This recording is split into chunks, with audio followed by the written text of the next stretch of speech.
अमरीका की जंगी मश्कुनि में सामूंडी बेड़े के विच ओभर में आमद का पोइ ईरान अपने हर्ज़ में फ़ौजी मश्कुनि जो ऐलान करे छॾियो। परॾेही मीडिया मूजिब ईरान फ़ौजी मश्कुनि खे नज़र में रखंदे हवाई हदुनि जो नोटम जारी करे छॾियो। नोट में चयो वियो आहे त अपने हर्ज़ में जे परपासे उॾामूं 27 खां 29 जनवरी ताईं 25,000 फुट खां हेठि न वञनि। पासदारनि ने इनकलाब जो चवणु आहे त अमरीकी जहाज़ ईरानी सामूंडी में आया त हमिलो कयो वेंदो। ट्रंप ॻाल्हियूं घणियूं कंदो आहे, जंग जो फ़ैसिलो त मैदान में थींदो। अमरीकी सदर डोनाल्ड ट्रंप चयो आहे त अमरीकी सामूंडी बेड़ो ईरान ॾांहुं वधी रहियो आहे। उमीद आहे त ईरान अमरीका सां डील करे वठंदो। ईरान जी जोहरी सलाहियत ख़तमु कई। ईरान में फ़ौजी कार्रवाई में को बि शहरी न मारियो वियो।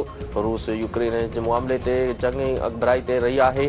शाम जे सदर सां टेलीफोन ते सुठी ॻाल्हि ॿोल थी। शामी सदर मुल्क खे सुठे नमूने हलाए रहियो आहे। वेनेज़ुएला जी उबूरी सदर बहितर कमु करे पई। वेनेज़ुएला वाक़िए जी मुनसिफ़ानी जांच थींदी, हू पाण निगरानी कंदो। सऊदी वली अहद मोहम्मद बिन सलमान ईरानी सदर मसूद पज़ेश्कियान विच में टेलीफोन राब्तो। ख़िते जी सूरत-हाल ते ख़्यालनि जी ॾे वठि सऊदी अरब वाज़े कयो त सऊदी अरब ईरान ख़िलाफ़ कंहिं बि क़िस्म जी अॻिराई ऐं चिड़े ॾियारण खे रद्द करे थो। ईरान ख़िलाफ़ ज़मीनी या हवाई हदूं इस्तेमालु थियण न ॾिनियूं वेंदियूं। ईरानी सदर जो चवणु आहे त ईरान हमेशह आलमी क़ानून तहत जंग रोकण जी कोशिशुनि जी आजिया करे थो ऐं हाणे बि जंग खां बचाव जे कंहिं क़दम खे भलीकार कंदो। ईरान ख़िलाफ़ अमरीकी धमकियुनि सां ख़िते में अदम इस्तेहकाम खां सवाइ कुझु हासिल न थींदो। इस्लामी मुल्कनि जो इत्तेहाद ख़िते में जटादार सलामती, इस्तेहकाम ऐं अमन जी ज़मानत बणिजी सघे थो। अमरीका में बर्फ़ानी तूफ़ान जो सिलसिलो रुकिजी न सघियो। फ़ौतुनि जो अंग 38 थी वियो। वाशिंगटन ऐं न्यूयॉर्क समेत दर्जननि रियासतुनि में रत ॼमाईंदड़ हवाउनि सां बरसाति ऐं बर्फ़बारी जारी। मुतासिर इलाइक़नि में हर शइ बर्फ़ सां ढकिजी वई। कैनेडा जे टोरंटो ऐं ओंटारियो जे ॾाखणा इलाइक़े में बर्फ़ सां ढकिजी विया। स्कूल बंदि, उॾामूं मुअत्तिल, शहरुनि खे घरनि में रहण जी हिदायत।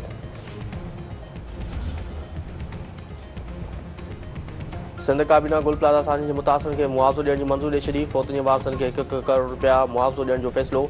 मुतासिर जी बहाली जी निगरानी लाइ वॾे वज़ीर सैयद मुराद अली शाह जी सरबराही में कमेटी क़ाइमु। वॾे वज़ीर मुराद अली शाह जी सदारत हेठि सिंध काबीना जो इजलास। गुल प्लाज़ा सानी जे फ़ौतुनि लाइ दुआ। सिंध काबीना रेवेन्यू एबल एनर्जी कंपनी खे बंदि करण जी मंज़ूरी ॾेई छॾी। हैदराबाद में फिल्ट्रेशन प्लांट लाइ ॿेले खाते जी 100 एकड़ ज़मीन ॾियण जो फ़ैसिलो। वर्कर्स वेलफेयर बोर्ड सिंध जे गवर्निंग बॉडी जी नई सिर जोड़ करण जी मंज़ूरी। समाजी भलाई ऐं एंटी नार्कोटिक्स फोर्स विच में मुआहिदे में 2 सालनि जी वाद। सिंध काबीना सिंध एजुकेशन बोर्ड मां कमर हुसैन शाह जी इस्तीफ़ा जी बि मंज़ूरी ॾेई छॾी। सीनियर सूबाई वज़ीर शजील इनाम मेमन तरफ़ां MQM क़यादत खां सिक्योरिटी वापसि वठण जी तरदीद। संदसि चवणु आहे त MQM अॻुवाणनि खां सिक्योरिटी वापसि वठण जी ॻाल्हि दुरुस्त नाहे। छा ख़ालिद मक़बूल सिद्दीकी ऐं मुस्तफ़ा कमाल सिक्योरिटी इस्लामाबाद वठी वेंदा? गुल प्लाज़ा स्थाने ते कुझु सियासी पार्टियुनि सियासत कई। बाहि खां पोइ अरिड़हीं तरमीम ख़तमु करण जूं ॻाल्हियूं कयूं वयूं। कराची खे वफ़ाक़ हवाले करण जो मुतालबो कयो वियो। अवाम MQM खे रद्द करे चुको आहे। मुतहिदा वारा कराची में 1 ॾींहं दौरान 100 माण्हू मारींदा रहिया आहिनि। जमायत इस्लाम जे अमीर हाफ़िज़ नईम हमेशह नाकारी सियासत कई आहे। संद सरकार गुल प्लाज़ा थाने जे मुतासिरनि खे अकेलो न छॾी हुई। सिंध असेंबली जे इजलास में गुल प्लाज़ा थाने ते हुकूमत ऐं मुख़ालिफ़ दौर हिकु दफ़ो ॿीहर आम्हूं साम्हूं। मुख़ालिफ़ दौर तरफ़ां अदालती कमीशन क़ाइमु करण जो मुतालबो। हुकूमत जो इनकार। सूबाई घरू वज़ीर ज़ियाउल हसन जा चयो आहे त गुल प्लाज़ा थाने जे ज़िम्मेवारनि खे सज़ा मिलंदी। मुलविस माण्हुनि सां का बि रियायत न थींदी। वाक़िए वारे हंधि तां शाहिदियूं गॾु कयूं वयूं आहिनि। इंसाफ़ जूं घुरिजूं पूरियूं थींदियूं। साने ते सियासत न करणु घुरिजे। हिक ॿिए ते इल्ज़ाम हणण जो को बि फ़ाइदो नाहे। मुख़ालिफ़ दौर जे अॻुवान अली खुर्शीदी जो चवणु आहे त हुकूमत जी कंहिं बि ॻाल्हि ते एतबार नाहे। गुल प्लाज़ा साने ते सियासत करण जा ताना मिली रहिया आहिनि। अदालती कमीशन क़ाइमु करे भली सियासत ख़तमु कई वञे। वाक़िए बाबति हक़ीक़तूं साम्हूं आंदियूं वञनि। सीनियर सूबाई वज़ीर शजील इनाम मेमन जो चवणु आहे त पहिरियों कमिश्नर जी रिपोर्ट जो जाइज़ो वरितो वेंदो। हुकूमत कंहिंजी डिक्टेशन क़बूल न कंदी। ड्रामनि सां कमु नथो हलाए सघिजे। ज़रूरत पवण ते अदालती कमीशन क़ाइमु कई वेंदी। ग्रैंड डेमोक्रेटिक अलायंस पारां गुल प्लाज़ा थाने जे ज़िम्मेवार सिंध हुकूमत करार। मुतासिर दुकानदारनि ऐं फ़ौतुनि जे वारसनि खे बिनादिर मुआवज़ो ॾियण जो मुतालबो। पीर पागारे जो चवणु आहे त सिंध सरकार गुल प्लाज़ा में बाहि न विसाए सघी ऐं नई इमारत अंदरि फाथल माण्हुनि खे वक़्ति सिर ॿाहिरि कढी सघी। एॾे वॾे थाने ते हुकूमती अहलकार गुम रहिया। सिंध जे विरहाङे जी ॻाल्हि मुल्क खे न भरण जोॻो नुक़सानु पहुचाइण जे बराबरि आहे। अरिड़हीं तरमीम जी रूह खे सख़्तु नुक़सानु पहुचाए वियो। सूबाई फाइनेंस कमीशन अञा ताईं क़ाइमु न थी सघी आहे। सिंध जे वसीलनि ज़मीन ऐं इख़्तियारनि ते का बि सौदेबाज़ी न कई वेंदी। GTA तरफ़ां आम चूंडुनि में मुबैना धांधलियुनि ख़िलाफ़ 8 फरवरी ते सूबे जे ज़िले हेडक्वार्टर्स में एहतिजाज जो ऐलान।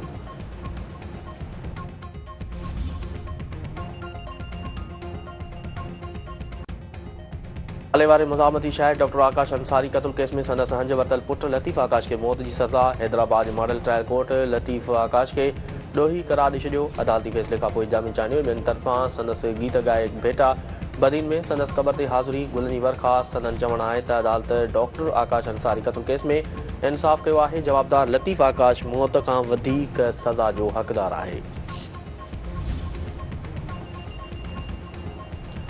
अबूज़ेबी में सदर आसिफ अली ज़रदारी ऐं गॾियल अरब इमारत जे सदर शेख मोहम्मद बिन ज़ैद अल नहयान विच में मुलाक़ात। ॿियतरफ़ी लाॻापन खे वधीक मज़बूत बणाइण ते इतफ़ाक़। वापार सीड़पकारी ऐं अवामी राब्तनि जे शोबे में नवां मौक़िया ॻोल्हण ते बि ख़्यालनि जी ॾिवट।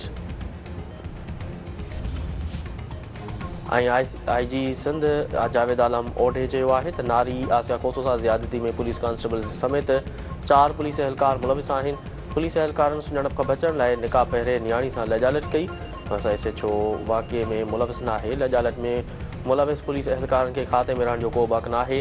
प्रिया कुमारी धाड़ियल राइब शर वटि मौजूदु हुअण जा इतला आहिनि। नींगरी जी बाज़ियाबी लाइ 7 ज़िलनि जी सवे एहलकारनि ज़रिए ऑपरेशन कयो पियो वञे। शक आहे त लाॾाऊ कबीलनि नींगरी पैसनि एवज़ धाड़ियलनि खे विकिरो कई आहे। कचे में पैसनि एवज़ शादियूं करण जा वाक़िया आम आहिनि। नींगरी जी बाज़ियाबी लाइ पंजाब पुलिस ऐं FIA खां मदद हासिल कई वई आहे। घरू मामलनि बाबति सेनेट स्टैंडिंग कमेटीअ प्रिया कुमारी जी बाज़ियाबी बाबति IG जी ब्रीफिंग ते बेइतमादी ज़ाहिर करे छॾी। जांच में नवां ऑफिसर शामिल करे 1 महीने अंदरि भराई वारी रिपोर्ट पेश करण जी हिदायत।